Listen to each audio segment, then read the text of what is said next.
કચ્છની તો જળ પ્રલય હજારો પાલતુ પશુઓનો કચ્છમાં જીવ લીધો છે। પશુઓના મૃતદેહના નિકાલને લઈ હાલ પશુપાલકો ચિંતિત છે, કારણ કે ખૂબ મોટી સંખ્યામાં પશુઓના અહીંયા મૃત્યુ થયા છે।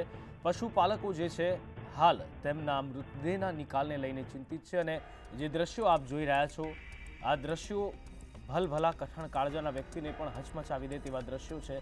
પશુપાલકો જેમની ઉપર નિર્ભર કરતા હતા તેવા પાલતુ પશુઓને વહેતા પાણીમાં ફેંકવા માટે, તેમના મૃતદેહને વહેતા પાણીમાં ફેંકવા માટે આ પશુપાલકો મજબૂર બન્યા છે, કારણ કે જળ પ્રલયના કારણે આ પાલતુ પશુઓના મૃત્યુ થયા હતા અને કાળજા ઉપર પથ્થર મૂકીને પણ આ મૃત પશુઓને પશુપાલકો વહેતા પાણીમાં વહેવડાવી દેવા માટે મજબૂર બન્યા છે। જે દ્રશ્યો જોઈ રહ્યા છો આપ, આ દ્રશ્યો છે કચ્છના, કે જ્યાં પશુપાલકોને પોતાના પાલતુ પશુઓ જેમની ઉપર તેમનું જીવન નિર્ભર કરતું હતું એવા પાલતુ પશુઓનો જળ પ્રલયના કારણે મૃત્યુ થતાં તેમને વહેતા પાણીમાં વહેવડાવી દેવાની ફરજ પડી હતી।